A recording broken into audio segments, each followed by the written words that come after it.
नमस्कार। आज हम शिक्षा के उस तरीके पर बात करने वाले हैं जिससे हम सब गुजरे हैं। मतलब वो क्लासरूम जहां टीचर बोलता है और हम सुनते हैं।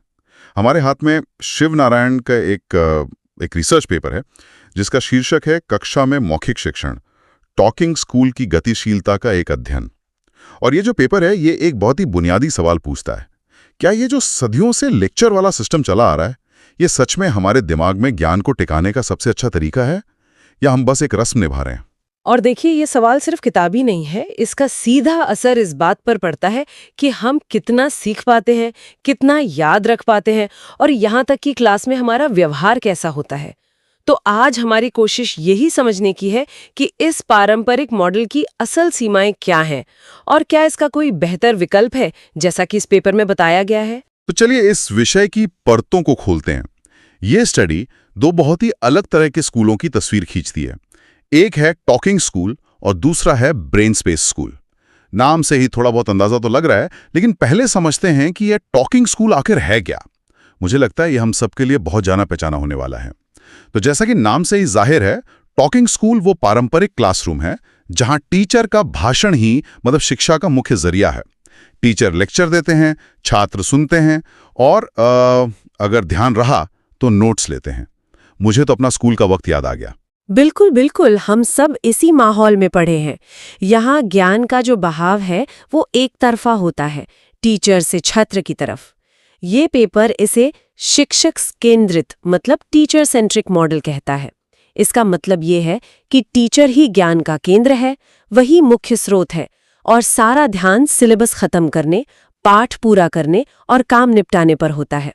इस बात पर कम कि छात्र ने सच में कुछ सीखा या सिर्फ सुना। एक मिनट, लेकिन क्या इसमें कुछ गलत है? मेरा मतलब, किसी एक्सपर्ट को ध्यान से सुनना भी तो जरूरी है ना।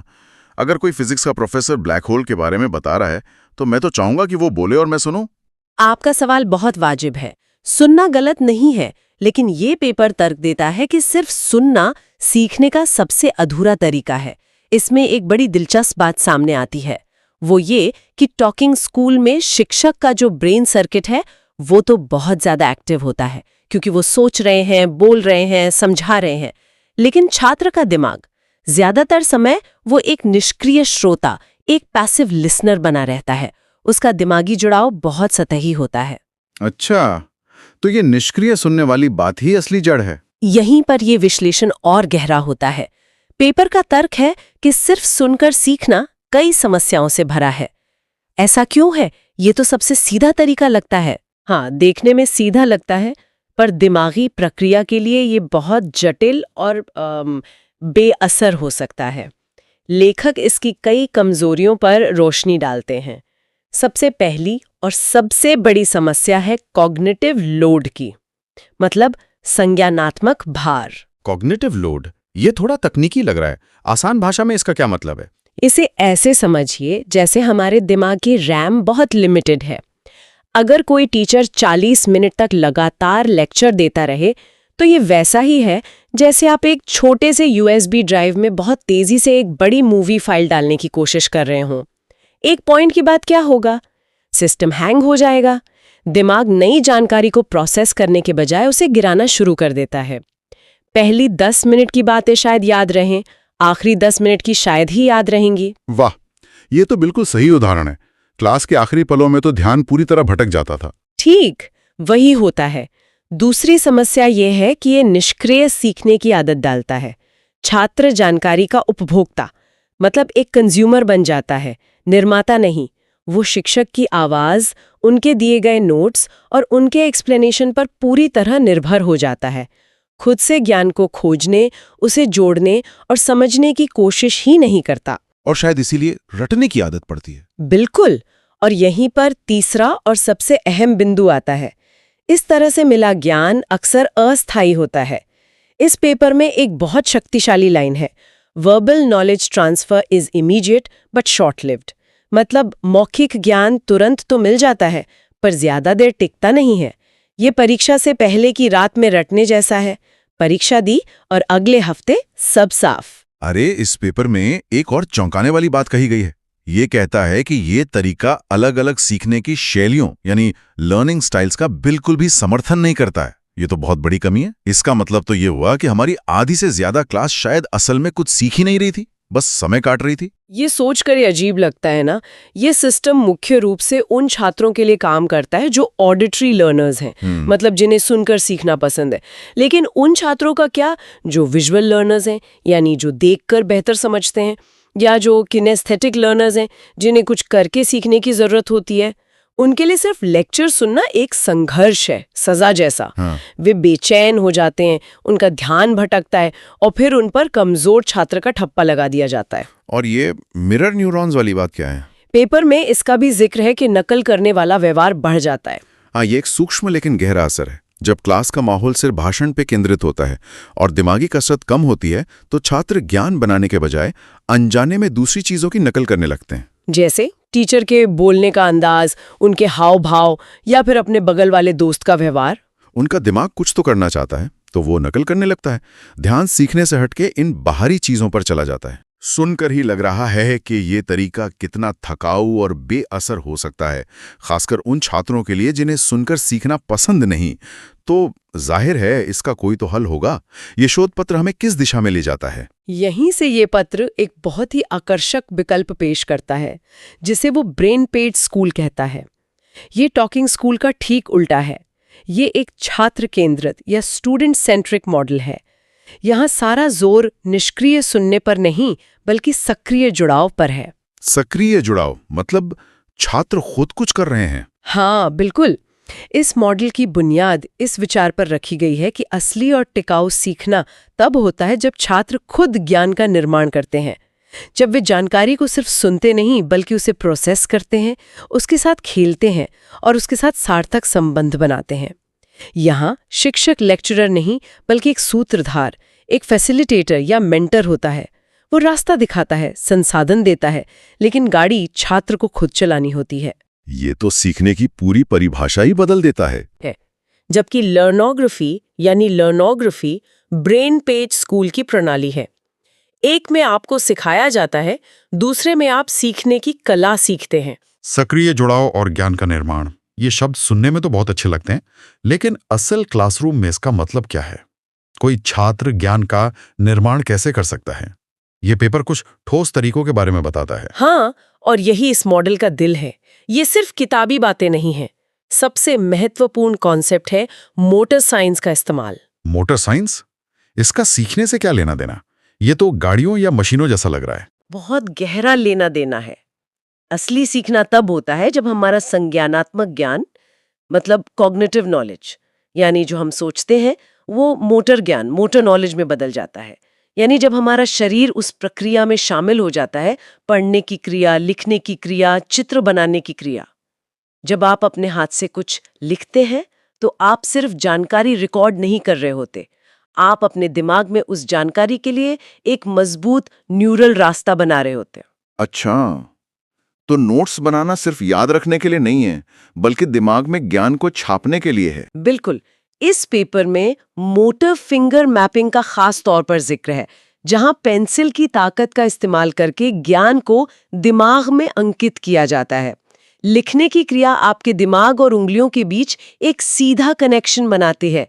इसी को समझाने के लिए घोड़े और सवार का एक बेहतरीन उदाहरण दिया गया है।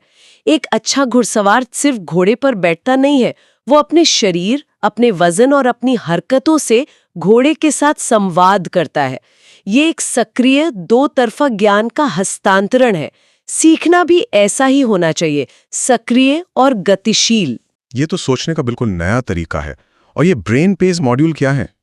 ये शब्द ही बार बार आता है। ब्रेन पेज मॉड्यूल इस मॉडल का प्रैक्टिकल टूल है। इसे किसी विषय के लिए लेगो ब्लॉक्स का एक सेट समझिए।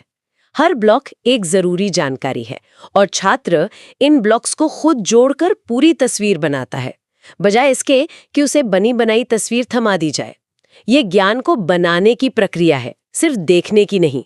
ये मॉड्यूल संरचित इकाइयां हैं जिन्हें छात्र पढ़ते हैं, विजुलाइज करते हैं और फिर अपने शब्दों में फिर से लिखते या बनाते हैं।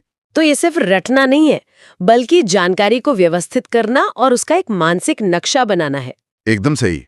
और इसी से जुड़ी एक और दिलचस्प अवधारणा है जाइड स्ट्रीम की। जाइड स्ट्रीम, ये कैसा नाम है? ये book to brain direct learning transfer का एक हिस्सा है।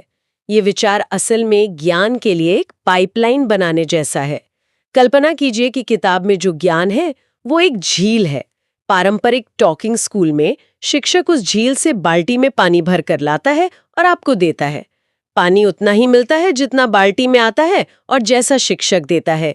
लेकिन ज़ीड स्ट्रीम के विचार में छात्र खुद एक पाइपलाइन बनाता है जो सीधे झील से उसके दिमाग तक ज्ञान लाती है। ये सीधा है, अनफिल्टर्ड है और ज्यादा असरदार है। छात्र सीधे स्रोत से जुड़ता है। ये सुनने में तो बहुत आदर्शवादी लगता है, लेकिन क्या ये असल में प्रैक्टिकल है? मेरा मतलब 40-50 बच्चों की क्लास में हर छात्र पर व्यक्तिगत रूप से ध्यान देना और उन्हें सूत्रधार की तरह गाइड करना कैसे संभव है? क्या स्रोत इस बारे में कुछ बताता है? ये एक बहुत महत्वपूर्ण सवाल है। स्रोत सीधे तौर पर इसे लागू करने की चुनौतियों पर बात नहीं करता क्योंकि ये एक सैद्धांतिक पत्र है। लेकिन इसका मूल तर्क ये है कि अगर सीखने की प्रणाली को ही बदल दिया जाए तो शिक्षक की भूमिका भी बदल जाएगी। ब्रेन पेज मॉड्यूल और मोटर साइंस जैसे उपकरणों का उद्देश्य ही यही है कि छात्र को आत्मनिर्भर बनाया जाए। जब छात्र खुद सीखने की प्रक्रिया में लग जाता है तो शिक्षक को हरेक को व्यक्तिगत रूप से पढ़ाना नहीं पड़ता, बल्कि उसे बस अटके हुए छात्रों की मदद करनी होती है। उसका काम ज्ञान देने से बदलकर रुकावटें दूर करना हो जाता है। ठीक है, तो अगर हम इन दोनों तरीकों, टॉकिंग स्कूल और ब्रेन पेज स्कूल को आमने सामने रखें, तो मुख्य अंतर क्या है? मुझे लगता है ये श्रोताओं के लिए इसे और भी साफ कर देगा। निश्चित रूप से, और ये अंतर सिर्फ सतही नहीं बल्कि बहुत गहरे और मौलिक हैं। पहला और सबसे बड़ा अंतर है छात्र की भूमिका में। टॉकिंग स्कूल में छात्र एक निष्क्रिय श्रोता है, एक खाली बर्तन जिसे भरा जाना है, जबकि ब्रेन पेज स्कूल में छात्र एक सक्रिय निर्माता है, एक खोजकर्ता जो ज्ञान का निर्माण कर रहा है। निष्क्रिय श्रोता बनाम सक्रिय निर्माता, ये तो बहुत बड़ा फर्क है। दूसरा अंतर है शिक्षक की भूमिका में। टॉकिंग स्कूल में शिक्षक ज्ञान का गेटकीपर है, जिसके जरिए ही ज्ञान मिलता है। ब्रेन पेज स्कूल में शिक्षक एक गाइड या कोच है जो सीखने के सफर में मदद करता है। यानी बॉस से कोच बनने जैसा? बिल्कुल। तीसरा अंतर है प्रक्रिया में। टॉकिंग स्कूल की बुनियाद भाषण सुनना और याद करना है, वहीं ब्रेन पेज स्कूल की बुनियाद करना, लिखना और मोटर गतिविधियों पर टिकी है। ये सुनने और करने के बीच का बुनियादी फर्क है। और इसके पीछे के विज्ञान का भी जिक्र था। हाँ, चौथा अंतर विज्ञान में है। ये पत्र कहता है कि टॉकिंग स्कूल ज्यादातर लिम्बिक साइंस पर चलता है, जो प्रेरणा और भावना से जुड़ा है, मतलब छात्र प्रेरित है या नहीं, डरा हुआ है या नहीं, जबकि ब्रेन पेज स्कूल कॉग्निटिव और मोटर साइंस पर आधारित है, जो सीधे तौर पर दिमाग के सीखने के असली तंत्र से जुड़ा है। और इन सब का नतीजा आखिर में क्या फर्क पड़ता है? और यहीं पर सबसे शक्तिशाली अंतर आता है परिणाम में। लेखक एक बहुत तीखी लेकिन सच्ची बात कहते हैं। टॉकिंग स्कूल टॉकिंग स्टूडेंट्स पैदा करते हैं, ऐसे छात्र जो सुनी हुई बातों को दोहरा सकते हैं तोते की तरह, जबकि ब्रेन पेज स्कूल छोटे शिक्षक या स्मॉल टीचर्स या मॉडल लर्नर बनाते हैं, ऐसे छात्र जो विषय को इतनी गहराई से समझते हैं कि वे उसे किसी और को भी समझा सकें। तो असल में सारी बात इस पर आकर टिकती है कि क्या हम जानकारी के उपभोक्ता बनना चाहते हैं या ज्ञान के निर्माता। ये सब स्कूल का तरीका नहीं बल्कि सोचने का तरीका बदलने की बात है। बिल्कुल।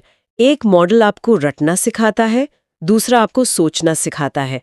एक आपको जवाब दोहराना सिखाता है, दूसरा आपको सवाल पूछना सिखाता है। यही सबसे बड़ा फर्क है। ये निर्भरता से स्वायत्तता की ओर एक बदलाव है।